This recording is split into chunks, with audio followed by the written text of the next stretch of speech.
Hi friends, Nallampatti chicken சுக்கா என்னுடைய ஸ்டைலில் எப்படி செய்கிறதுன்னு பார்க்கலாமா? இந்த சிக்கனில் மட்டும் எவ்வளோ ரெசிபி செஞ்சாலும் டேஸ்ட்டு சூப்பராக தாங்க இருக்கும்.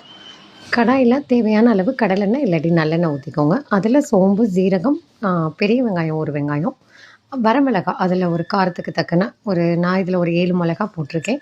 அதுக்கப்புறம் தக்காளி ஒரு தக்காளி, கருவேப்பிலை. சிக்கன் 3/4 கிலோ அளவு 3/4 கிலோங்க. அதில் நம்ம மிளகாய்த்தூள் காரத்துக்கு ஒரு 2 ஸ்பூன், மஞ்சத்தூள் ஒரு 1/2 ஸ்பூன், தேவையான அளவு உப்பு, இஞ்சி பூண்டு நச்சு போட்டுக்கோங்க. ஸோ ரொம்ப பேஸ்ட்டாக இல்லாமல் நச்சு போட்டுட்டு நல்லா அதிலே தண்ணி வந்துடும். அப்படியே நம்ம வேக வச்சுட்டு மிளகு சீரகத்தூள் அதை வறுத்து போட்டுக்கோங்க. ஸோ வறுக்காமையும் பச்சையாக இருந்தாலும் போட்டுக்கலாம். கேப்சிகம் கொஞ்சம் கட் பண்ணி போட்டிருக்கேன். ஸோ அதுவும் நல்லாயிருக்கும் டேஸ்ட்டு. என்னுடைய வீடியோஸ்க்கு வாய்ஸாக இல்லை சாங்ஸாக அப்படின்னு சொல்லி கமெண்ட் பண்ணுங்கள்.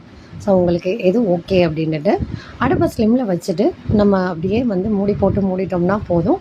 நம்மளுடைய நல்லம்பட்டி சிக்கன் சுக்கா ரெடி ஆகிடும். ஸோ வீடியோ பிடிச்சிருந்தால் லைக் பண்ணுங்கள், மறக்காமல் ஃபாலோ பண்ணி